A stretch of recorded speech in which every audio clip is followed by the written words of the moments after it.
Welcome back to the Futures of the Night podcast. I am one of your three hosts, VampireKitten. I am here with Mickle Mackle and Hello. 7 Minutes in Devon. Hello. Hello. How are you guys?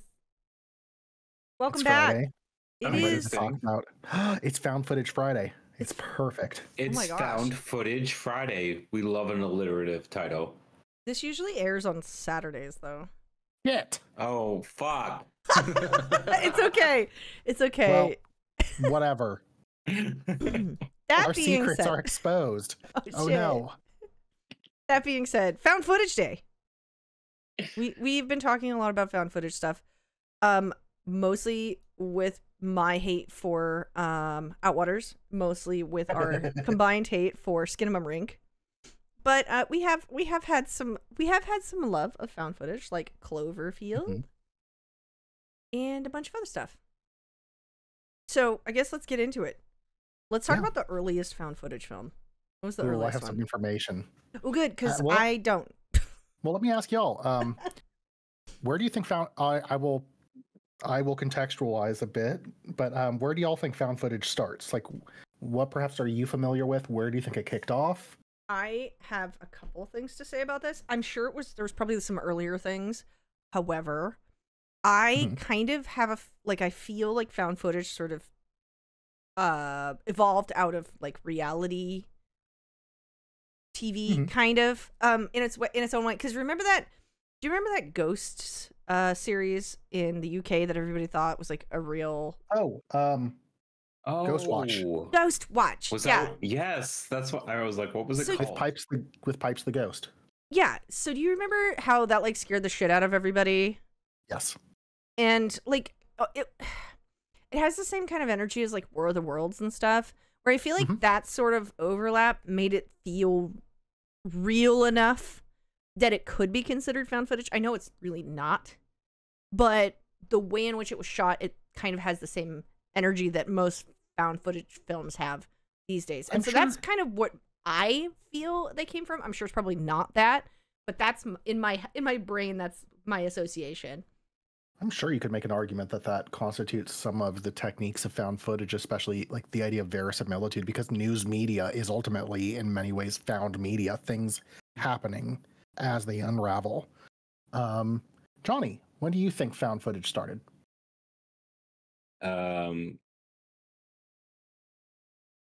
I honestly, I'm not sure. Look, the first found footage one that I recall seeing was like the Blair Witch Project in theaters.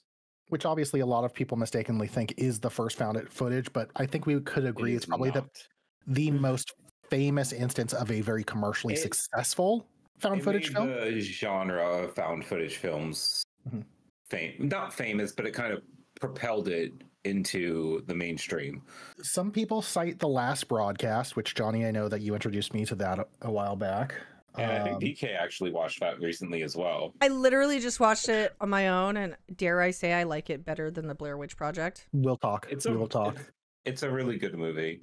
But I found an academic article from author Fatima Tobing Roney, published in Camera Obscura from Duke University Press, the title of which is The Quick and the Dead, Surrealism and the Found Ethnographic Footage Films of Bontoc Eulogy and Mother Dow, the Turtle-like. And I'm going to pull just a sentence from this article. The author writes, many film historians point to surrealist artist Joseph Cornell's Rose Hobart, U.S. 1935, a blue-tinted meditation on a little-known actress as the beginning of the genre of found footage film. What the hell is this film, you might be asking? According to Wikipedia, it's 1936, not 1935, but it depends if you're looking at production or if you're looking at when it was released, God knows. From Wikipedia directly, Rose Hobart is a 1936 experimental collage film created by the artist Joseph Cornell, who cut and re-edited the Universal film East of Borneo, 1931, into one of America's most famous surrealist short films. Cornell was fascinated by the star of East of Borneo, an actress named Rose Hobart, and named his short film after her. The piece consists of snippets from East of Borneo combined with shots from a documentary film of an eclipse. And the article also mentions that it wasn't just that he was interested, he was obsessed with her. So it's interesting to think of that context as well. The runtime is 19 minutes. Is this available? I am not Probably completely not. certain. Like to watch? Because I would love to see that. Dig for it. No, that's fine. That's fine. When We did you can say look it for was? it. 1935? It's on YouTube. It is on YouTube, so we Oh. can watch it. Oh, nice. How about I Okay. link it? I mean, I could link it into the description so people can watch it too. Because I feel Yeah, like that's I found a something. link. Can you, throw it in our chat? Because I would love to share that with people. Because I've never seen that. I've never even heard of that. Same. Truth be told, I just learned about it today because I was looking for the earliest found footage. And I want to point out, some might argue, well, this isn't the found footage that we are used to today. Well, tough shit. It's still found footage. I mean, of course it's not. It's almost 100 years old. I That's also true. found it on filmpreservation.org. I sent 2 links so we can look at that later. I'll but probably stick it the film preservation because all the other ones usually get pulled down at some point. So I would venture to guess that that's the best bet because also film preservation is in the title of this website. I love that. Okay, I will watch. We can discuss that at another time. But that is super cool. Yeah. I think we should do experimental Absolutely. horror film, and we can include this. I don't know that this fits into horror unless you think of surrealism as a loose sense of horror, but it is considered by some. I'm sorry, go ahead. Surrealism is usually meant to like stir some sort of emotion in people anyway. Hmm. So that's, I mean, going back to what we talked about on an earlier episode, horror is meant to make you feel something. And I feel like surrealism, they're hand in hand. There's a Venn diagram somewhere. I do want to point out one other thing before we move forward, just the history. I also found a film called The Connection from 1961 from the Wikipedia. The Connection is a 1961 feature film directed by the American experimental filmmaker. I love that experimental film comes into this a lot. Shirley Clark. The film was Clark's first feature. She had made several short films over the previous decade. Jack Gelber wrote the screenplay adapting his play of the same name. The film was the subject of significant court cases regarding censorship. It is the first known movie shot in the found footage format. So I guess we're defining it by a modern standard of found footage and beginning with a found footage title card. So it introduced that title card that we see. The plot says a title card announces that the film is a result of found footage assembled by cameraman J.J. Burden, working for the acclaimed documentary filmmaker Jim Dunn. Those are characters, by the way, who has disappeared. Okay. So, I mean, that's super cool. Yeah, early and mid-century roots. Wow. So how did we get, I guess my question is, how did we get from that point to this point now? Because we found footage didn't start getting popular until about, when did like Blair Witch come out? When did 99. 99. 1999, yeah. So we have Blair Witch that kind of like resurrected. I mean, there were obviously other things before, like Ghostwatch and the Last Broadcast, which right, I think is incredible. But what other, do we have any other real, I guess, genre like because Blair Witch was really just that one. I'm trying to find the words. Blair Witch was that one where everybody was like, this is how the genre should be, right? It was the staple, the like of how it should be shot and should be done. I think part of the appeal too, if we look at the time period, it really first off questioned what film could be, but also it questioned what truth could be. A lot of people will remember the marketing campaign for this was pretty much posed as if these people actually did disappear. Yeah, it was scary.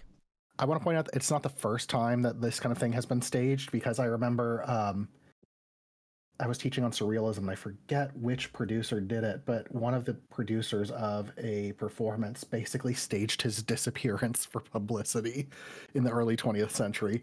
So like staged disappearance is not a new thing, but the viral marketing, and this is like, keep in mind too that we have the advent of the internet, right. Public internet in the mid 90s, or wide public internet, I should say, in the 90s. 99, we're moving towards the .com bubble. And Y2K, I think that this film really capitalized on people's public interest with the internet, the expanding internet, Right. as well as our kind of morbid desire for people to go missing. And I want to put a caveat there. I don't think we actually want people to go missing. I think, though, there's a morbid curiosity about the narratives of people going missing. There is, because, I mean, look at us and all of our true crime documentaries. You know, that shit is literally exactly what you just described.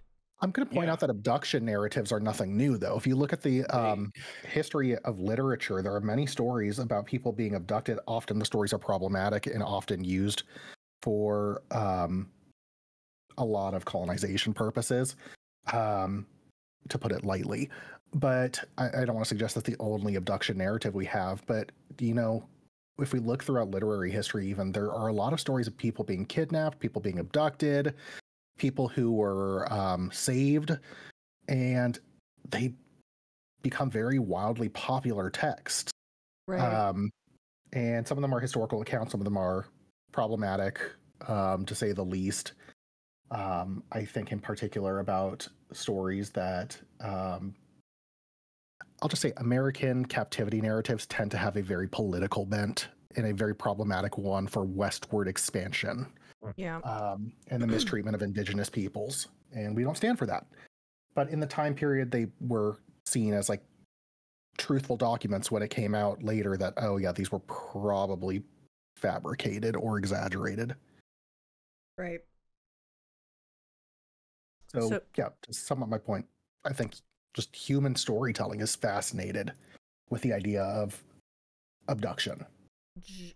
Well, I mean, and then that goes into like we often watch, even now in this 21st century, there are so many like documentaries coming out about old cold cases. Mm-hmm. And that fascination, I think, is just continues through the years. But going back to kind of more the found footage feel of it is like, I get it. And you can kind of see that in other movies like Horror in the High Desert. I don't know if you all saw that one.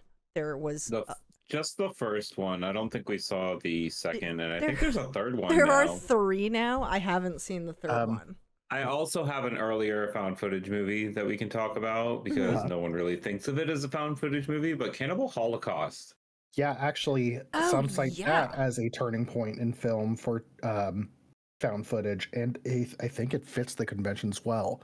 One thing I want to point out, and before we move towards that, is just kind of this idea of the people getting lost, because Cannibal Holocaust also features that.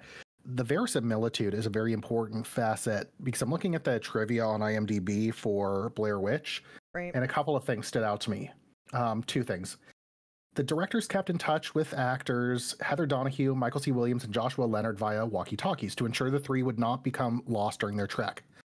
Reportedly, they got lost at least 3 times, which means that to some extent the narrative is actually true, that these people went missing, temporarily, albeit, where like fact and fiction get blurred. Second, Heather Donahue's mother received sympathy cards from people who believed that her daughter was actually dead or missing. Blurring that line between fact and fiction yet again. I think I knew that. So people really thought these people were dead. For Blair Witch, right? This is yeah, Blair Witch. They like disappeared. They because of I guess their contracts when they were making the movie, they were not allowed to be seen in public for a few months. What? Yeah, it was this whole thing. Before the film, and this is also from the trivia, before the film was released, the 3 main actors were listed as missing, presumed dead on IMDb. Yeah. And I checked the date to make sure it worked. IMDb was released in 1990. I'm also pretty sure that there was a billboard in the town in Maryland about it, like before the movie was like released as well. Like a billboard with their faces on it saying they were missing. I'm pretty sure. Don't quote me on that. What the fuck? That's intense. For images. Is that even allowed? Like, is that even allowed as like any like marketing these days? Like, does that? I think you probably couldn't get away with it today. Wait a little later, because we're going to talk about Cloverfield, and their marketing shit is wild. According to Wikipedia, a missing person poster showing the 3 actors as part of the film's marketing campaign tactic to portray its events as real is posted on Wikipedia if you want to see, and it shows the 3 of them with age, height, weight, eyes, and one other detail I cannot quite read. Oh, hair. It says, please call Frederick County Sheriff's Office with any information you may have, and then there's a phone number. I don't remember if anyone actually called that number. That is insane. The marketing was quite brilliant for this film, and I know that a lot of people were not happy with it because when they found out, I think we'd all be pissed if we thought someone was dead or missing and that it had been faked for a publicity stunt. Yeah. But they wanted people to see the movie, and I mean it worked. People saw the movie. They weren't happy with the movie, but they saw it. Mm-hmm. It's noted as one of the more successful marketing campaigns, given that, I mean, apparently it was more or less a shoestring budget for the film. Yeah, I mean, I think we mentioned that. I just read too that they returned one of the cameras that they bought from Circuit City after the fact. Oh, so they're the whole reason Circuit City went out of business. Got it. That's why the film's controversial. How dare you, Blair Witch Project? Maybe because they were associated with that movie and nobody liked it at the time, just caused them to fold. Man, that's disappointing. How dare you, Blair Witch? How dare you? So let me ask this then. I want to go back to what Johnny was saying. Cannibal Holocaust, one of the more controversial films that is on this kind of list of films, and by no means are we giving a definitive list of found footage because it is wildly expansive. I mean, Johnny and I watched a film called Found Footage 3D. What? It's a found footage film about people making a found footage movie, and the director, as the character, wants to make it 3D in spite of the fact that everybody else is like, that's not how security cameras work. Oh, okay. We'll have to watch it. It's okay. It has its moments. It's mid. It has its moments, but it's not the best. But the concept is very, it's not campy or anything, but the concept is kind of funny that the guy's like, I want it 3D. It just doesn't make sense. But that's okay. But so not expansive list. I was asking Johnny, I know you are very familiar with Cannibal Holocaust. Could you tell us a little bit about it as a found footage film? Why is it significant? Well, I don't think many people think of it as a found footage film because I don't think it was marketed that way. And it doesn't have how all the found footage films have that title card about the warning card label thing at the start of the film. I don't recall this having that. I could be wrong. It's been a while since I've seen this movie. But anyway, it's about this team of researchers that are going to explore this lost tribe in the wood is it the Amazon? It's the Amazon. I'm looking at the It's the Amazon. Yeah. We also did cover this a tiny bit on one of the first gross out horror ones. I think about Mondo films. Yeah, we even mentioned that the guy went to he was taken to court to yes prove that the actor who they put on the spike was still alive. Yeah, that's crazy. And that the crew themselves who were eaten in the film were also still alive. I will say, though, there was one animal death that was very, very real in this movie, and that was the turtle. Which I don't think bode well with a lot of people at the time of release. Well, yeah, I mean, which understandable. It's also a different time period, and that's something that needs to be right, because this came out in 1979, I believe. Yeah, something like that. It was a long time ago. Cannibal Holocaust? Yeah. 1980. Oh, I was close. I'm always a year off with these things. I'm always off by 1 year in either direction. I'm always close, though. Is so impressiff. And I want to point out, I love movies. I want to point out because you mentioned that it's not cited as found footage a lot. There is a school that thinks that it is, according to the Wikipedia page. And I realize I'm using Wikipedia a lot. Wikipedia is great for general information, but always, take it with a grain of salt. The treatment of this footage, which is noted for its visual realism, innovated the found footage style of filmmaking that was later popularized in American cinema by the Blair Witch Project. I think you're right noting, Johnny, that it doesn't follow conventions because there are no historic conventions yet. Right. When you're at the forefront of a genre, you get to make them as you go.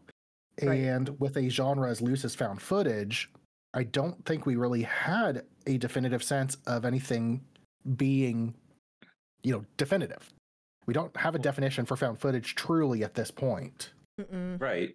And well, with Cannibal Holocaust, that movie was just presented to people as it was, and he had to come in to prove that those people were still alive. Whereas with Blair Witch, the people disappearing were posted on like billboards, like we talked about. There were flyers and stuff before the movie was even released in theaters. Right. It was building up to it, like, hey, these people disappeared, but we have this tape. We're going to show it to you, kind of thing. Yeah, that I get it. That you can't get away with that shit now though, because like Reddit exists. Oh, there's no way. There's no so. I have the internet. I have a side story to tell that actually is kind of fascinating. That sort of goes along with this sort of marketing thing. A bunch of retail stores that across, like in the Midwest, have been receiving letters, like really weird letters. There's like a whole Reddit about it. Really weird letters that have musical notes in them and like phrases. And they have been sent from a specific post office. Is it the one that you showed me like last summer? Yes. And one of the companies that I work for received one of these letters in the mail. And I did some digging and did some research, and apparently a bunch of retail like stores, cafes, bars, whatever, have been receiving the same letters. They're not marked by anybody. They have no names on them. They're postmarked all for coming from the same place, but nobody knows what the fuck they are. And basically, I went and did some digging, and the only place that I've ever been able to find anything is Reddit. And Reddit is a list of people posting the letters that they received, trying to piece together what exactly it is supposed to be, which that is the only thing that I think I've ever heard of that has been like unsolved, because people don't know if it's like a game, people don't know if it's like a threat, people don't know what it is, like really, and nobody's ever resolved it. Like it's never been solved. So like that's what's crazy is like back then we didn't have all of this expansive internet shit that allowed us to kind of figure out, oh, well, this is just a marketing company. But things like this keep sneaking through, and the only place that I've ever seen people collectively discuss them is Reddit. I've also seen something recently. Yeah. This wasn't the Matthew Thornton letters, was it? I think so, yeah. It was... I just saw a video, and I've just found an article about this from 2024, and just... bizarre. There's a Reddit community surrounding Thornton. Yeah, I think it's something similar to this. I don't think it's the same thing, but it's a very similar situation. Because I'm looking at this Reddit with the Matthew Thornton thing, and I'll also link this inside of the once we start discussing, I need to do better about this. Like, I'm so sorry if you are listening to our show and you're like, oh, I'd love to know about that. I'll try to put links of the topics that we've discussed in the show into the descriptions from here on out, so we can discuss it. But I have to find my letter one, because I think it's very similar to this. I don't know that they connect, but because these are wild looking. The ones that I got and the one that other people, or the ones that we received, were musical notes. I remember you sending me pictures of that, and we tried to crack it and couldn't find anything. Yeah, and I did send it to like everybody at my job. I was just like, oh, this is all the information that I have. So I think these letters are meant to be connected through websites like Reddit. Like there's a greater reason for them. And I think it's just people fucking around. I don't think that they're serious or anything, but you know. I'm going to use a bizarre example. And do you remember when we talked about the Tumblr post or the Tumblr message? Hey, P-Brain, you teleport? Yes. So if y'all are not familiar with this, I think it's Izzy on YouTube. They do a wonderful job of dissecting this and going through the history of it. It looked like a spam bot on Tumblr was messaging a bunch of people, but what ultimately ended up happening was it was part of an ARG. And somebody was just basically using this to promote their ARG. And incredible marketing, but also incredibly bizarre. But it was solvable. I think that's the thing that's kind of the key difference here. Right. That it was more or less solvable, where we're still looking for answers for this circulation of letters. Yeah, I think it's fascinating. But like that's why I'm kind of going back to what we were talking about with Blair Witch.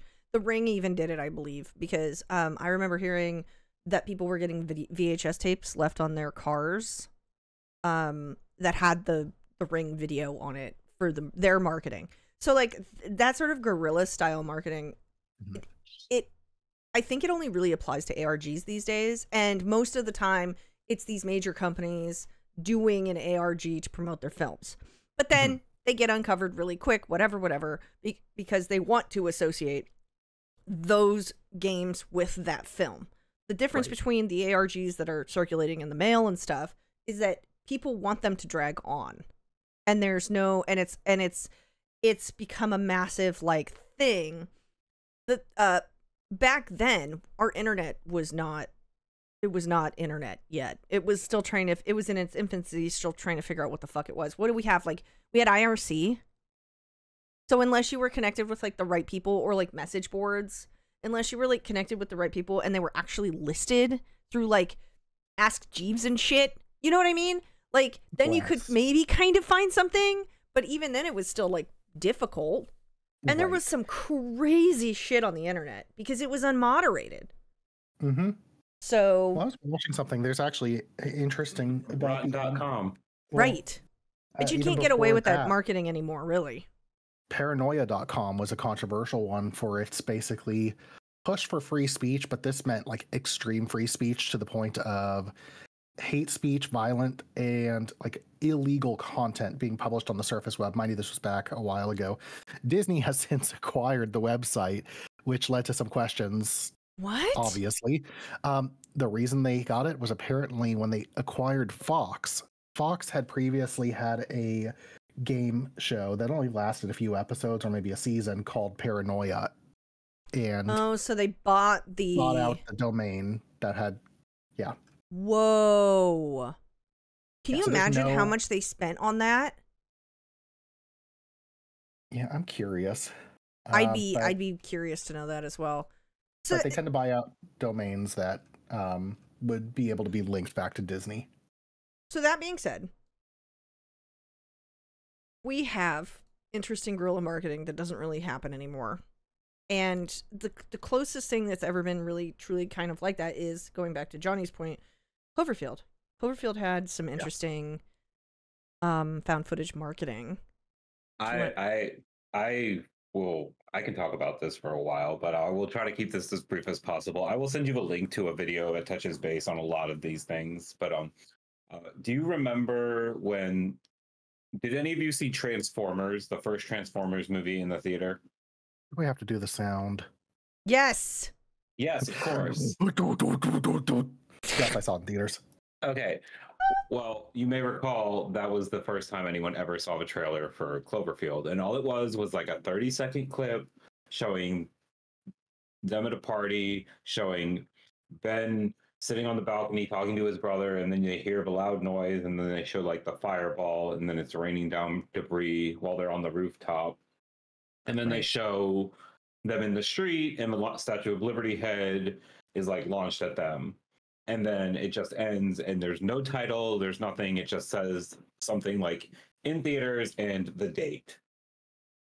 Right? And that's all it was. And it caused a lot of people to become like internet sleuths, because come to find out, if you typed in the date of the movie and put .com afterwards, you would be linked to a site that had pictures of these people from the trailer.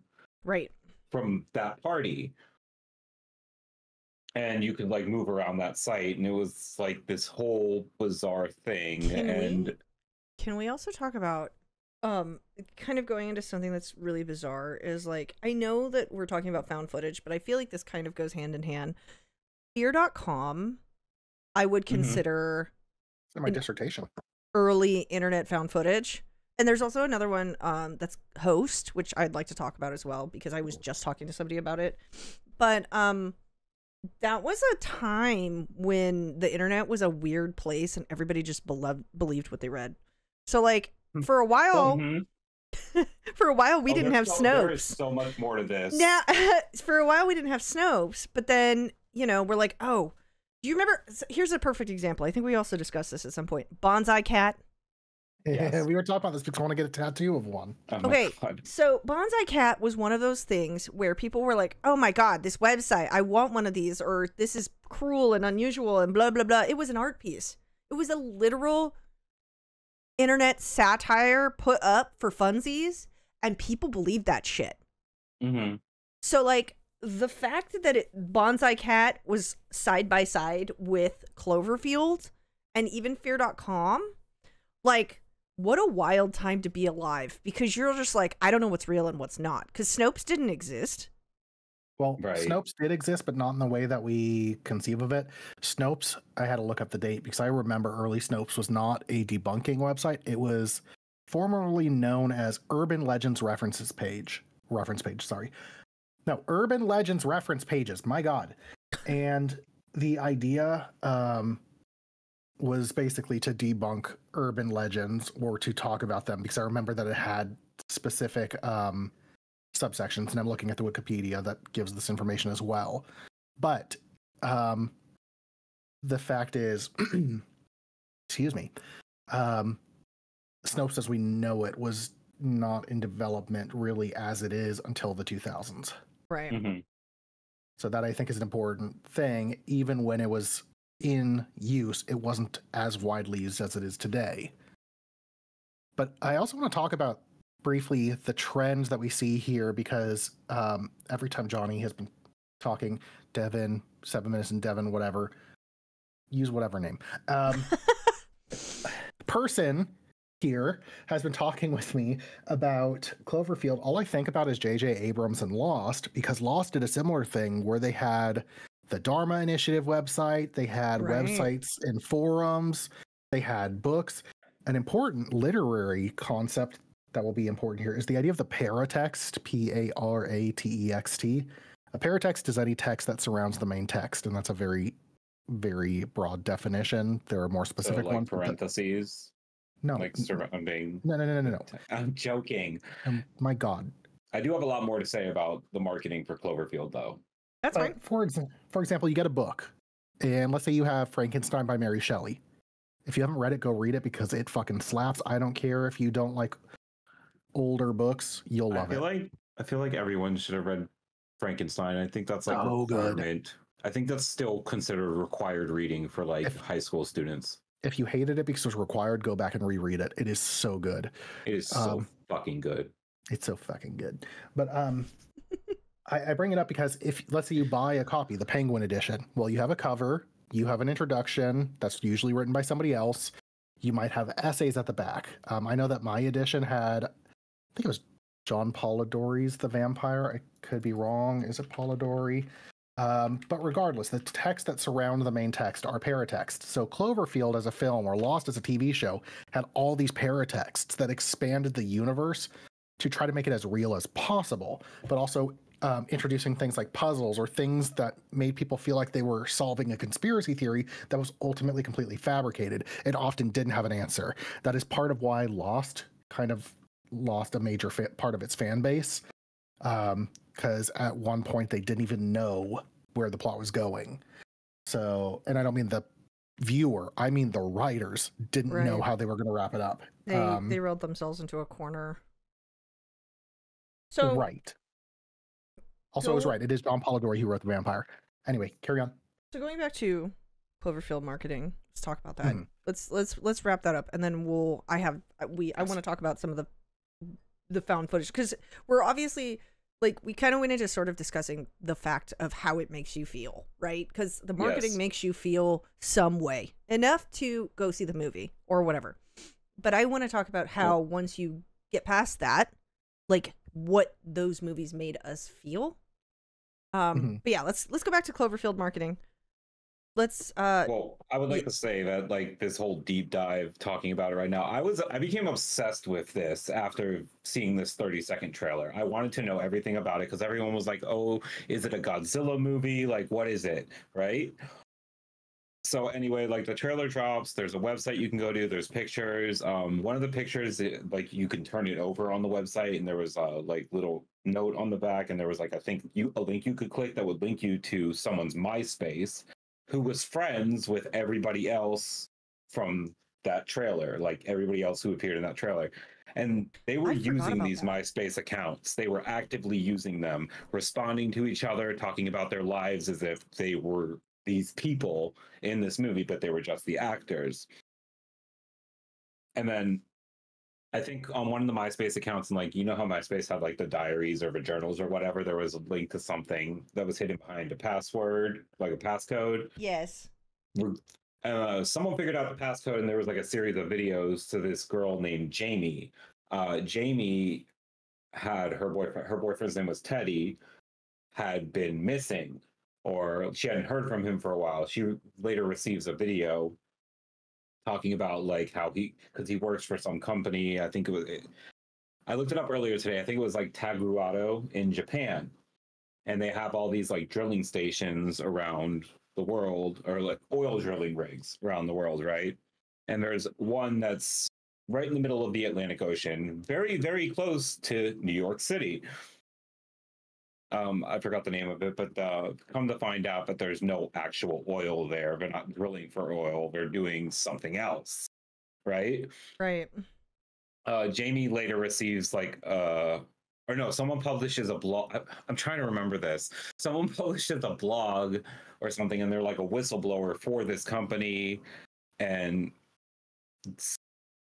after that comes out, there's all like news stations pick up on it. So there's all these like fake news broadcasts that are broadcasted regarding this.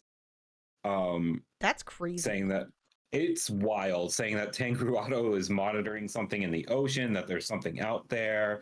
And then they own some other like companies, one of them being like energy drink, Slusho. I'm sure you've seen it in the Cloverfield universe, Slusho. In the first movie, Ben's brother, or Rob's brother, why do they keep saying Ben? I'm thinking of Beth, that's why, because Beth is the girl. Rob's brother is wearing a Slusho t-shirt, and Slusho is actually the company that Rob is leaving to go work for in Japan to help popularize the drink in the Western world. And that's why they have the party.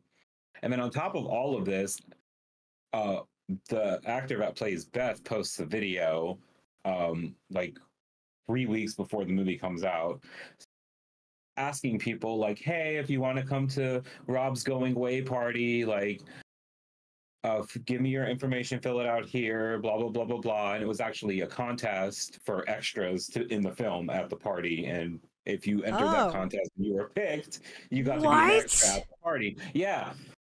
I have a whole here. I'll send you the link to his video. They talk pretty. Put it in the chat because I want to throw it up for everybody to watch too. It is wild, and I remember all this like happening too. I remember seeing that video, and just I never entered because I think I was just 20 at the time. I wasn't even old enough to drink yet. No, wait, no, I was. I just turned 21, but. Yeah, it was wild. And then I saw the movie and I loved it. I still love it to this day. A lot of people, like people I saw it with, they did not like it very much. But I love Cloverfield, and we just watched it a couple days ago together. It was Mikkel Mackel's first time seeing the movie in its entirety from start to finish. And even after rewatching it, it was I forgot how much I love that movie. It's such a great movie. My favorite line for the movie is, "Oh my God, we're about to have a Cloverfield." Pretty sure that's what they said. So, going forward here, I realize that some of these movies are not great. They're really try hard, right? Like, I wanted to like horror in the high desert. I grew up in the high desert. I wanted to like it, and they're not good. But you know, it is what it is. Like, they try really hard. I mean, dare I say, like, even like The Hills Have Eyes kind of has also that sort of found footage feel to it.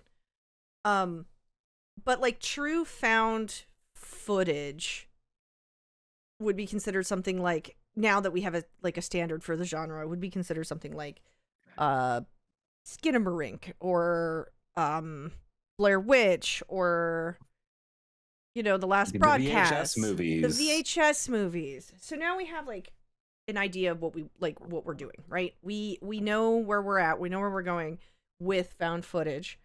What are some of your favorites versus some of the dog shit ones that you've seen that are just like, oh my god, this was so bad, like you couldn't even see anything going on, you know? Like, so what are our tops here? Because I also would like to kind of throw one up on this list that because Late Night with the Devil is on a list of found footage films, and technically most people probably wouldn't think of that as found footage, but it was like a film. It was a TV show that they were filming, and we were watching it through those cameras. So yeah. I also like What We Do in the Shadows, and Hell House LLC is definitely up there on that list. Oh, all of those. Okay. I know the sequels aren't that great, but the Carmichael Manor was actually really good. I loved Carmichael Manor. I think it's the most underrated but best one. I do think the first one is the best one, and then Carmichael Manor, and then 2, and then 3. I have mixed feelings. Awful. I do like the third one, but it's awful. I have mixed feelings about Late Night with the Devil. I would agree that it's found footage. I love the premise. Pacing wasn't the greatest, and it really bugs me that they did use AI, very obvious AI, for the placards because they're dog shit. Yeah. Oh, yeah. That actually turned a lot of people off from that. It was very noticeable. And it also, if we're talking about a genre that's predicated on verisimilitude, that really disrupts it because it calls back to the time it was made. My immersion. Well, that's it. That's truly part of it. Yeah, I know. It kind of takes you out of it. And if you didn't pay attention to it, look closely. For example, I think the skeleton has... It's all of the title, the screens, the in-betweens. And there aren't so many that they couldn't have hired an artist. They were cutting corners there. Maybe it was last-minute inclusion. I don't know. But either way, it was very disappointing because those could have been designed much better by a person. Which actually calls me to something. This is a slight digression, but also related. I was looking at As Above, So Below. Oh, right. Which is a good example of found footage. I Googled because I can't take this movie seriously for one scene. And Johnny knows exactly what scene it is. I absolutely do. And we had to check to make sure it was like in the movie because I remembered seeing it, but I wasn't sure. And we found a clip of that scene. Let me confirm. Well, not confirm. Let me tell you what we were confirming. And I promise this cycles back to the AI conversation briefly because anyway. So if y'all remember the scene where the guy relives the car accident, the car's on fire and he gets dragged in and then the car just like disappears and his legs are sticking out of the ground. His pants disappear. And you could say, well, he was in the fire. No. Jeans will not burn in 1 second. And even if they did, there would be remains of the jeans on the ground or somewhere. He has no fucking pants on. They just disappear with the car. But then I was looking this up to see if anybody discussed it. I typed in As Above, So Below movie pants disappear on Google, to which the AI response says, in the movie As Above, So Below, a character's pants disappear, not in a literal physical sense, but metaphorically. And then the metaphor that's explained has nothing to do with pants. This is why AI is often horseshit. But bad. I just love that. It's like metaphorically they lose their pants. It's like, but what do you mean? But I think that's so that film does have many problems. Somebody pointed out on the IMDb page, for example, they have no safety gear and they're in the catacombs. It's like, yeah, they just sort of kind of go the fuck in there, don't they? But I really like this one, and this is why you also have to take IMDb with a grain of salt. Somebody put, for miscellaneous goofs, during the movie, the cast accidentally enters hell when exploring the catacombs of Paris. This is a mistake, as they had already entered hell as soon as they arrived in Paris. That's awful. Oh my god! That's on their IMDb. Settle down. Whoa. Excuse me.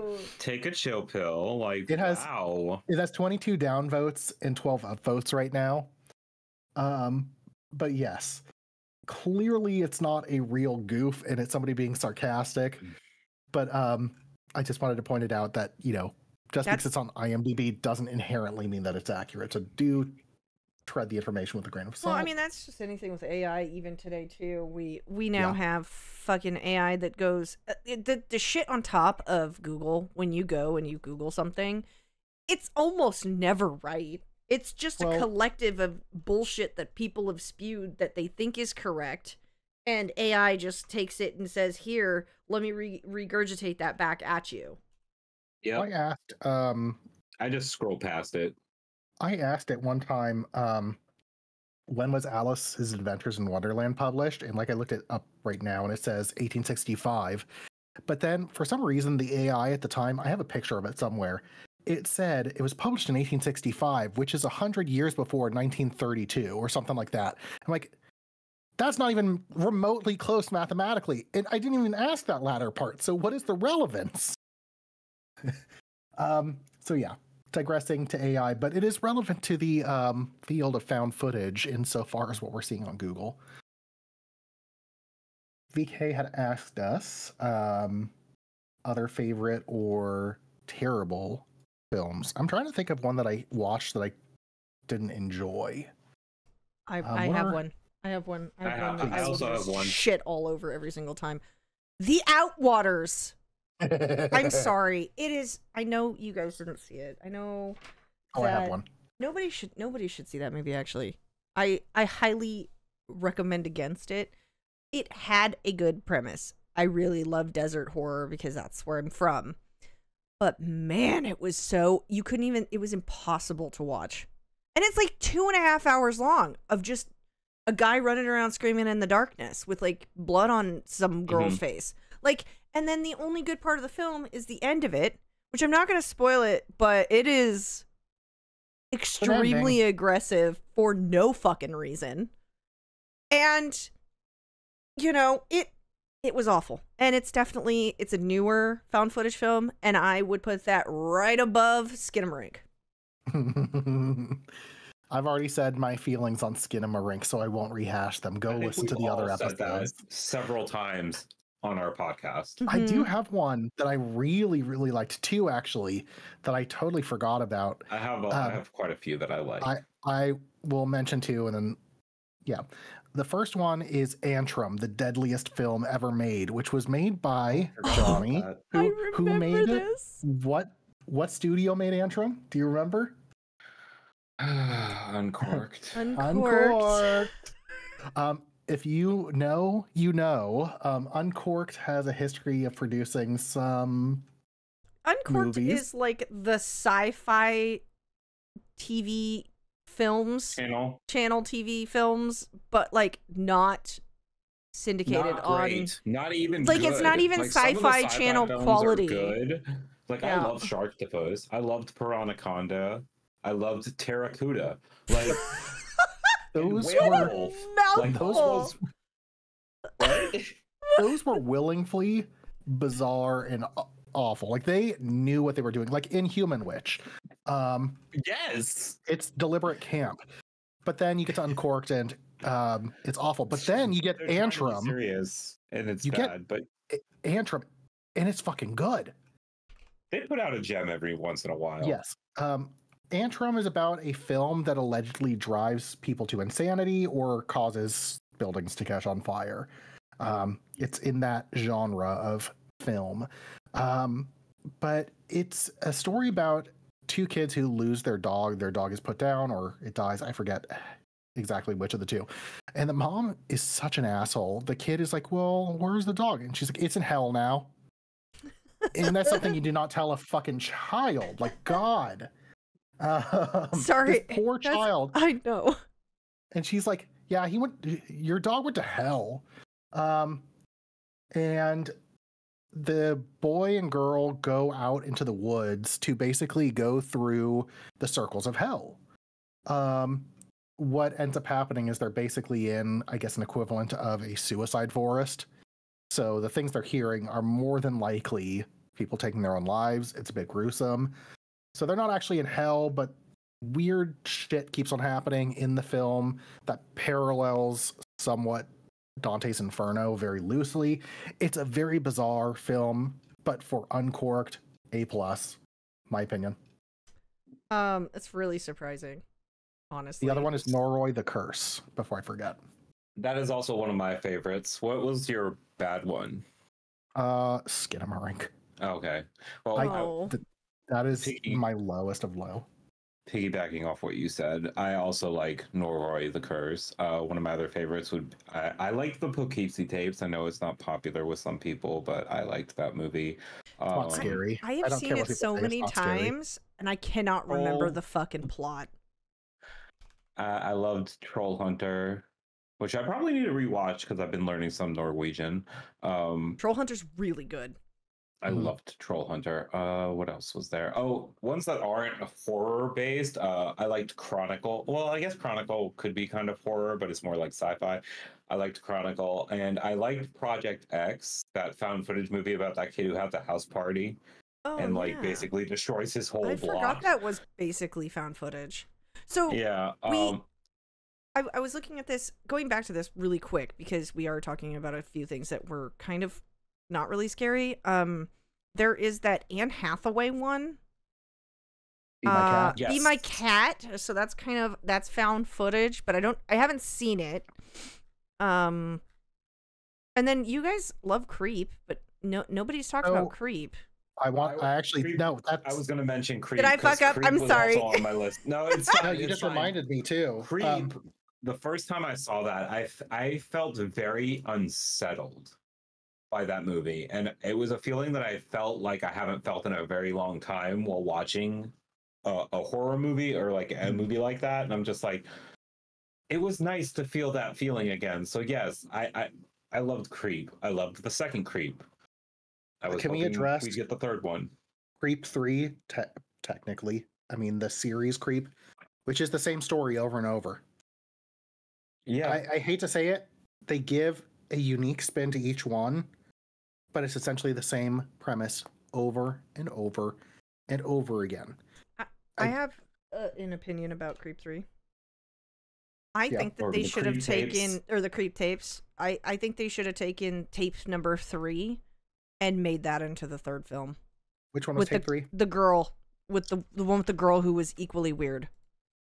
Yes, that would have been a great like full length feature. Right? Like, think about it. Somebody who was on his level, you know, and getting rid of the other, because I felt like the other ones were just fluff. Like, I was just like, why the fuck am I watching this? And then I got to 3 and I was like, okay, piqued my interest. I don't even think we finished that past 3. Because I think there's more now, aren't there? I have a really bad found footage movie. Okay. Speaking of, and it is probably the only movie that I have turned off. It is Devin. Oh no! And Jenny, I think we talked about this a little bit. You are probably not listening to this, and you probably never will, but if you come across this, I'm sorry. I love you. I'm a huge fan. But this movie was not great. It was fucking awful. And I had to turn it off. Awful.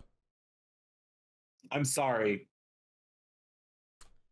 Yeah, we tried watching that and it just couldn't. I actually, speaking of that though, I put in our chat, which VK, feel free to link this if you want to, a short film, experimental ARG-esque film called Agamemnon Counterpart. Johnny knows it very well. VK, I showed it to you. I don't know if you remember it, but your response was basically, what the fuck are we watching? Oh, yeah, it was one of those. It was like when we first started hanging out together, too.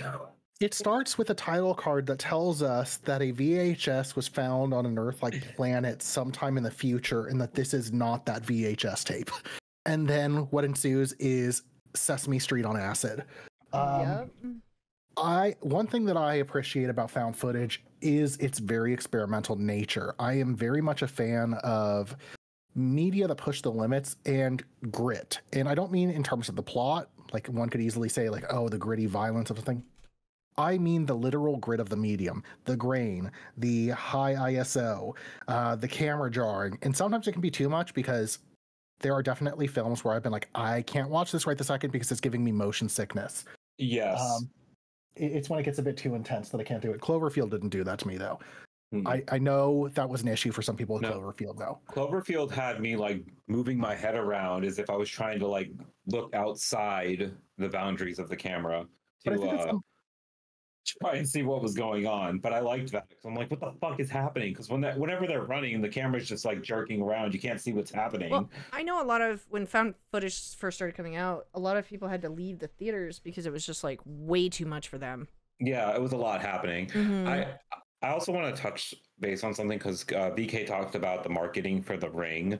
Can we say that like The Ring is like found footage adjacent because they do find a videotape? I would argue that while the film itself isn't found footage, they are dealing with found footage in the film. Right. And for that matter, Sinister as well. Because he finds all those reels in the attic of the demon killing those families. Right. I forgot about that. Which is basically Snuff. He was watching Snuff. Yeah. Oh, which reminds me of the idea of found footage, like real found footage. And I say this, I think I showed you, VK, the films of Nanny Lynn, the bizarre home videos that this woman made for her grandchildren, where you have, what are the names? I have the titles right here. Oh God, it's loud. Princess Emiluma, the story of Srebrenica, I think actually, and Bob the Blob. She did like rudimentary animation, and somebody found it in like a Goodwill. I remember that. Yes. And you'll remember by seeing the image in the chat, I'm sure. She basically made this animation for her grandkids, I think. Yeah, and it was horrifying.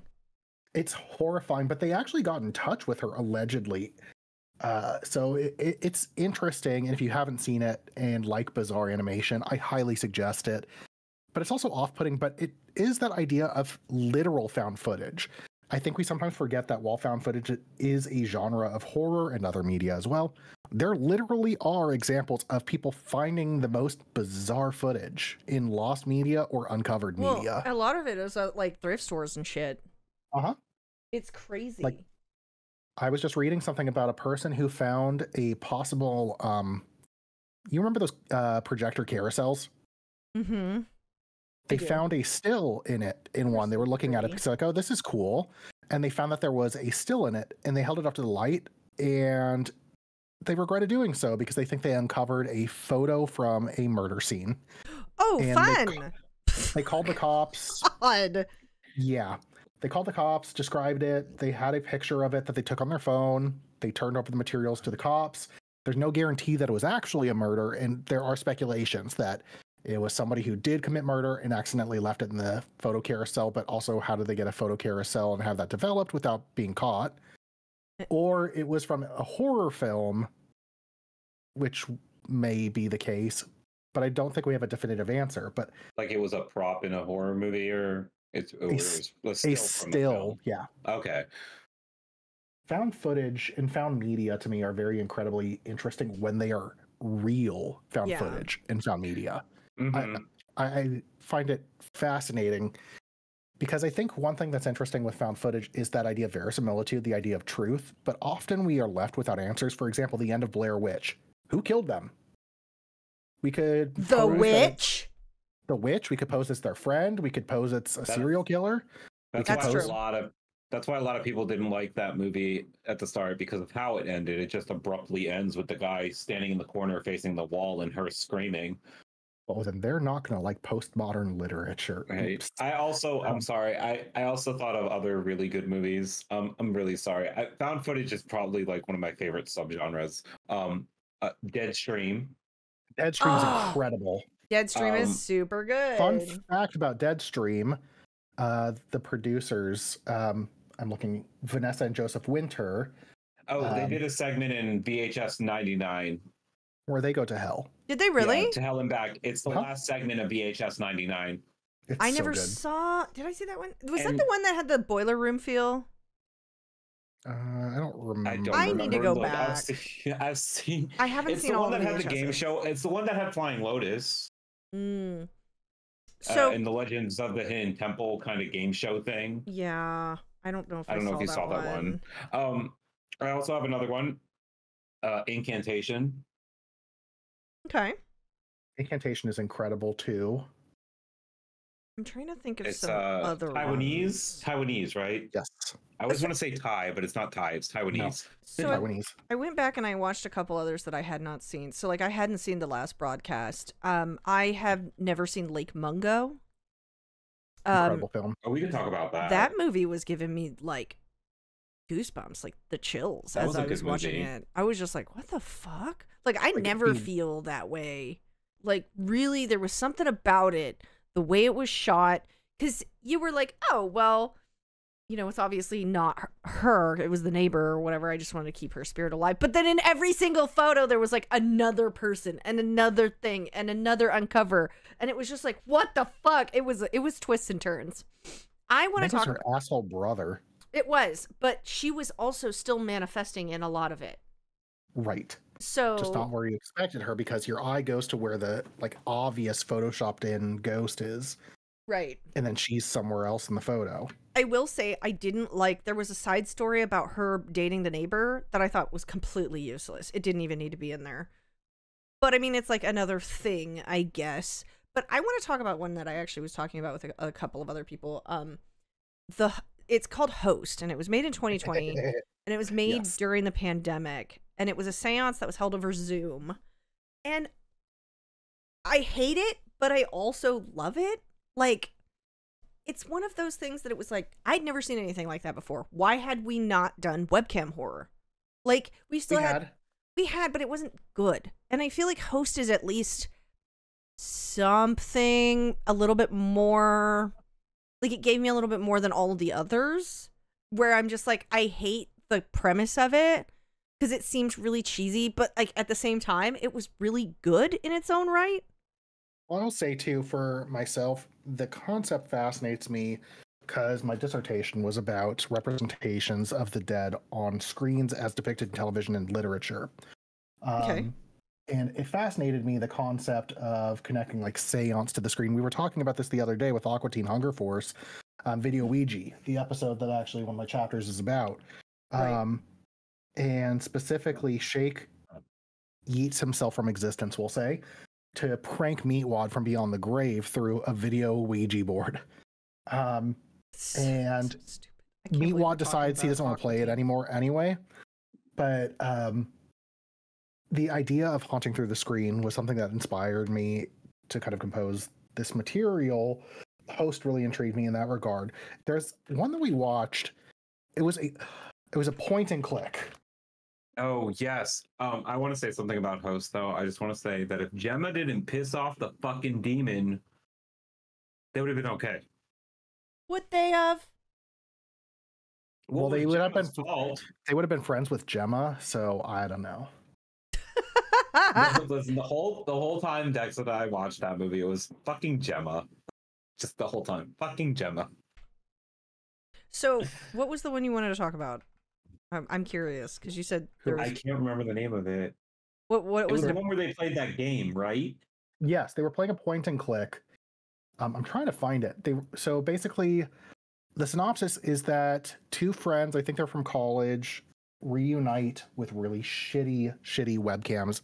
Think at the tail end of the 90s or early 2000s.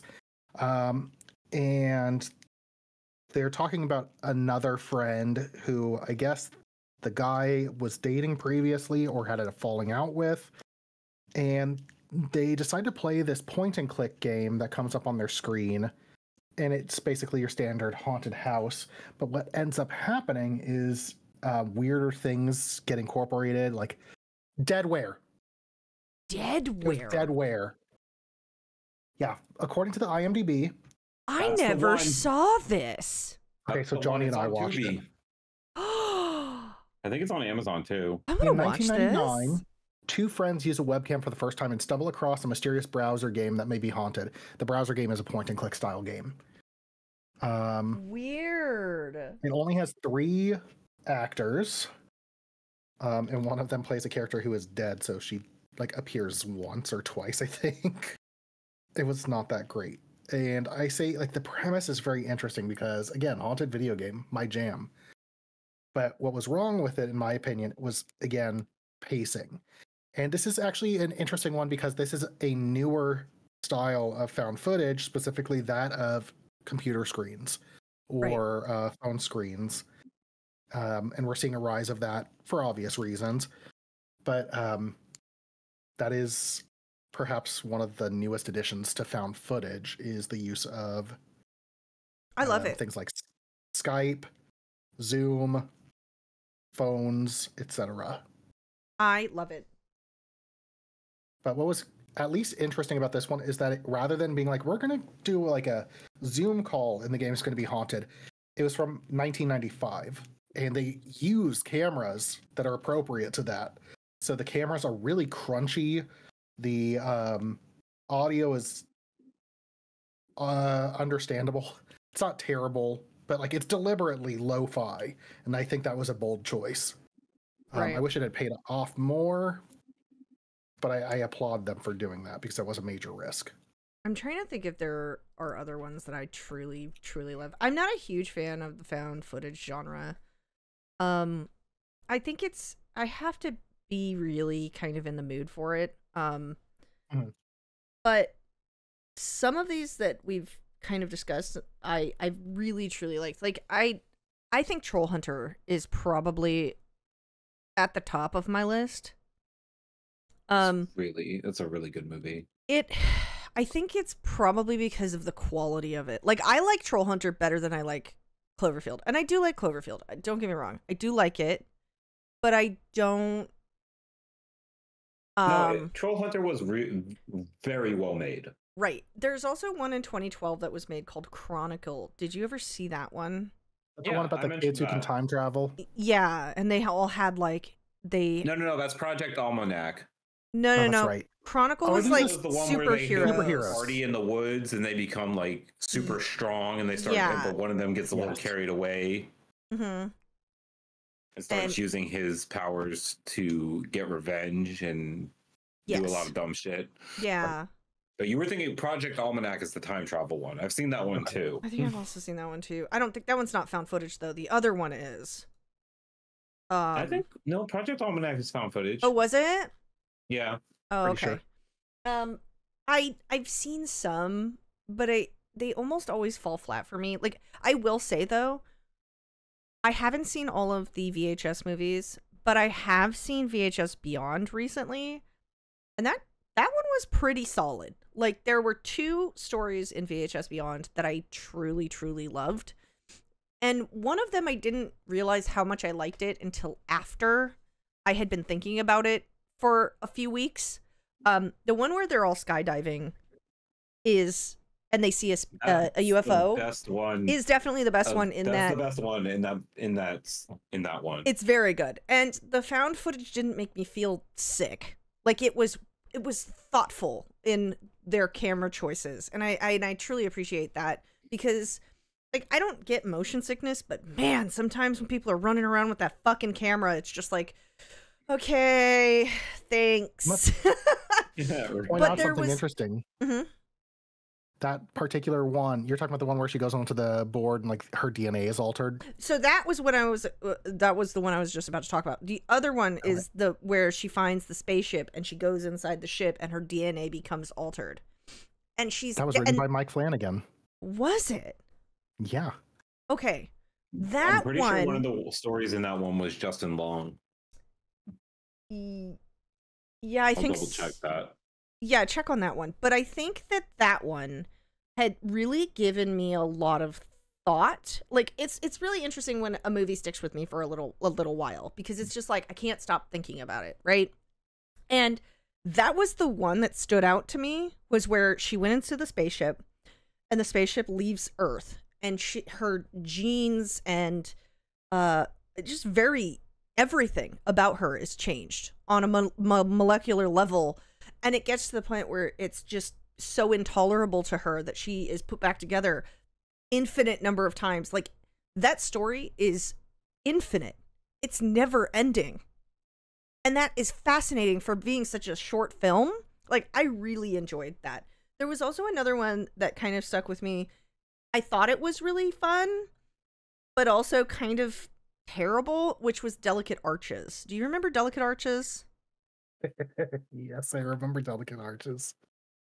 I have some feelings. I wanted to like it.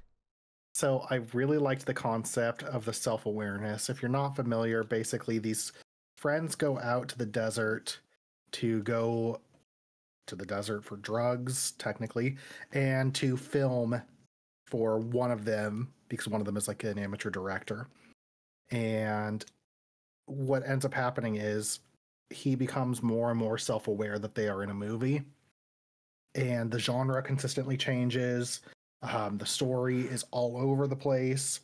But basically it shifts back and forth from being like the internal logic of a standard movie where we're supposed to be given over to suspension of disbelief, that like what we're watching is a true fiction, so to speak, to something that constantly points the viewer to the facts that we are watching a fiction that's aware. We're watching metafiction, metafilm.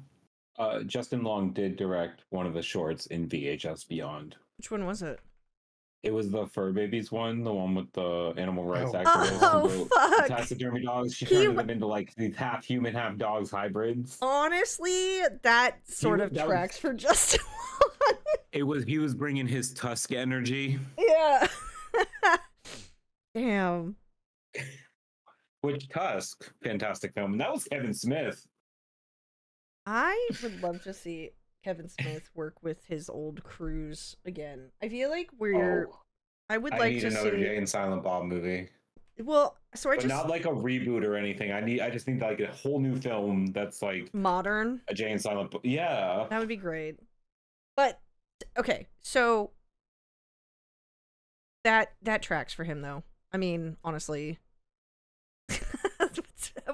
that one was fucking weird. Mm-hmm. VHS Beyond was a wild ride, like, honestly. So what are some of your least favorites? I think we covered that Skinamarink was probably. I want to love Skinamarink. Okay, I get what was happening. I get what was being done, but I mean, the movie could have been a short. It could have been a short on VHS. Yeah, I think the problem with that film, and we've talked about this before, is precisely its pacing and its length. The creator, the director, focused mostly on short form content and basically animating nightmares on, or not animating, filming and recreating nightmares on YouTube, which really reflects in the pacing of the film. I don't think that he knew what to do with the pacing, and people will argue, well, you know, it's trying to show this ethereal liminal state. Great, you can do a liminal state in less time. And mind you, I'm not saying that film needs to be short. I will watch things. I am intending to go through Les Vampires, for example, which is like 7 or 9 hours. I can do long films, and I'm also a masochist when it comes to literature. Johnny can attest to that. But that being said, when your film doesn't do anything for major segments of time, it reminds me of some things that Kurt Vonnegut said. Let me see if I can find the exact wording about the rules of writing. And mind you that, you know, nobody's rules of writing are definitive. And right. Even he said, like, great people break these. According to him, number 1, use the time of a total stranger in such a way that he or she will not feel the time was wasted. That I think was already broken in a way for me. Give the reader at least one character he or she can root for. We have the kid Kevin, I guess. Every character should want something, even if it is only a glass of water. I guess the kids kind of do. But this is the one where I think it falls off. Number 4. Every sentence must do one of two things: reveal character or advance the action. And it is my personal sentiment that the film treating segments of film as sentences, and I realize the analog is not perfect, bear with me, but I don't think that a lot of the oblique shots of Legos or corners or the cartoons revealed character or advanced the action in any meaningful way. Sometimes I will say I get it. Like the short films, the short cartoons were meant to emulate the kind of nightmare-scape, but it didn't feel like they were anything but be real. It was frustrating. I felt frustrated because I felt that my time was taken advantage of. I felt like it was a movie, right? You know when you read a book and the descriptive writing is just a bunch of fucking fluff and you're just like, oh, Yes. okay, let's get through this. Like they're overly descriptive. They're just taking too much time just setting like, the scene. Yes. I felt like I wasted my time on a setting. Does that make sense? Yes. Yes. Like there's Absolutely. the setting was beautiful. It was gorgeous. I got every little description. I've got every little Lego shape. I got every little feeling out of an emotion out of the setting, but there was no story and no substance.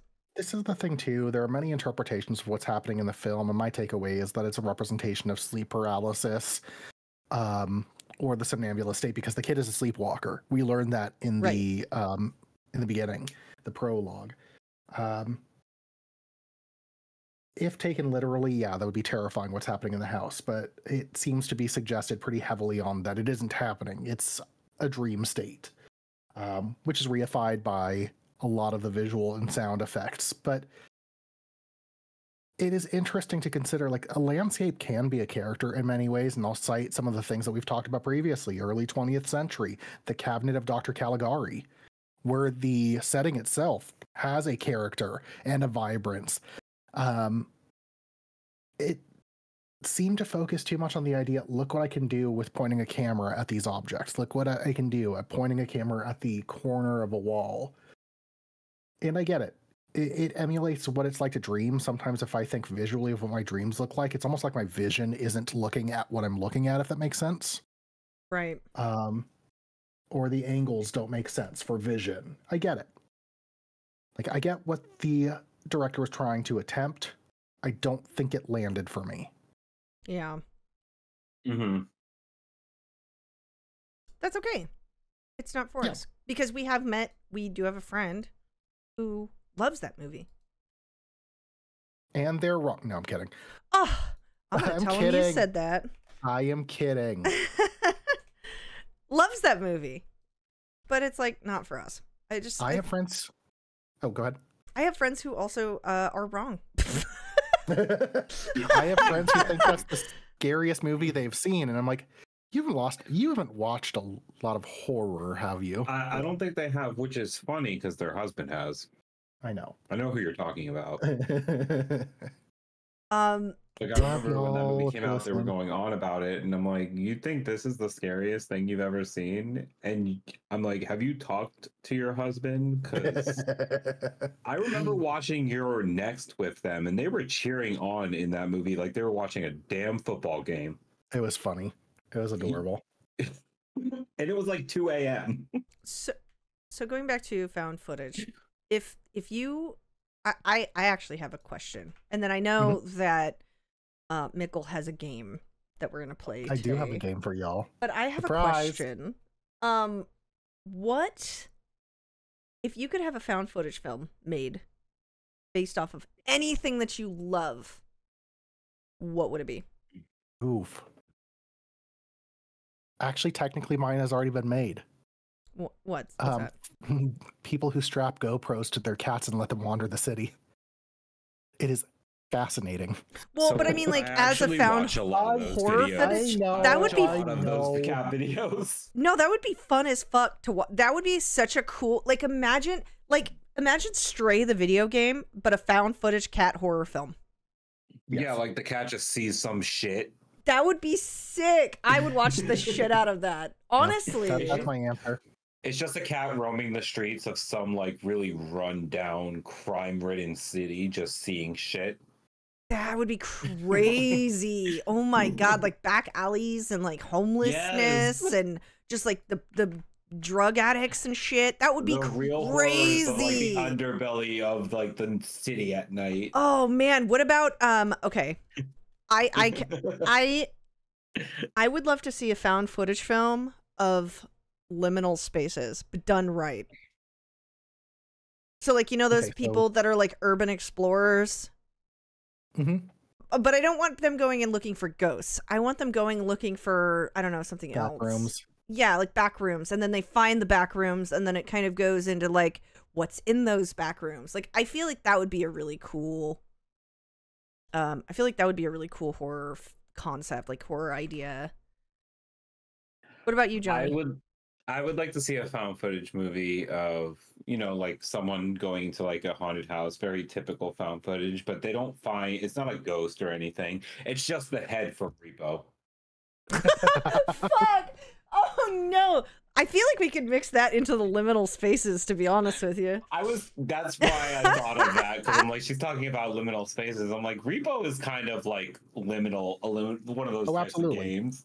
And I'm like, it's just the head from Repo. And yo, speaking of that game, I hate when it does the little teeth clacking thing. It makes me like teeth clicking like together is awful. I have teeth falling out nightmares, so yeah. It makes me think of like nails on a chalkboard. It just makes me. It makes the hair on.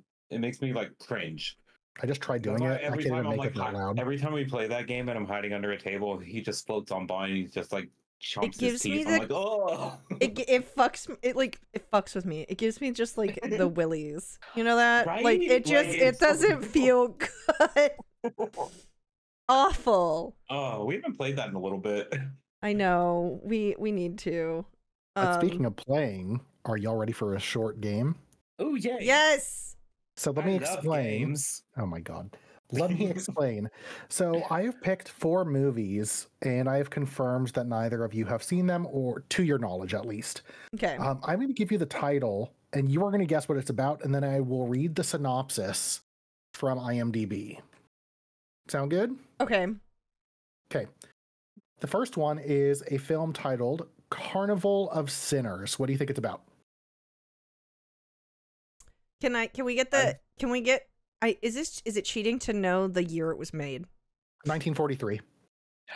I'm going to say it is about a church who turns their sinners into freaks for a freak show. Hence the name Carnival of Sinners. Oh. Okay. I'm totally probably way off, but whatever. It was 19 what again? 43. 1943. So I want to say that because it's the 40s, it's going to be something dumb. It's not going to be, it's going to be something stupid because like what's the devil, what's the weed movie? Reefer Madness. Reefer Madness. I'm getting Reefer Madness vibes. So it's probably like kids drinking and partying and like their lives just like start spiraling and falling apart because they're like being sinners because it's the 40s, and that's what I'm gonna go with. Right. Okay. So the summary from IMDb: Roland Brissot, or Brissett, I don't know how they pronounce it in the film, bought for a nickel a talisman that gives him love, fame, and wealth. The talisman is a cut left hand, and it works perfectly. Of course, there's nothing free in this world, and after 1 year, the devil comes and asks for his due. It is also known as La Main du Diable, the hand of the devil. What? So is it like a monkey's paw that grants wishes? I guess, but it's like the devil's hand. Why is it named that? Okay. That sounds interesting. I would watch it. Yeah, for sure. Is that public domain? Maybe. We'll look into it. The next one, Don't Deliver Us from Evil, 1971. That's got to be a church priest one. Because and there's probably lots of boobs in it because it's the 70s. So I'm agree with her. It's gonna be like a sinner, like maybe a priest trying to kill all these sinners, like a serial killer or something. I don't know. That's my guess.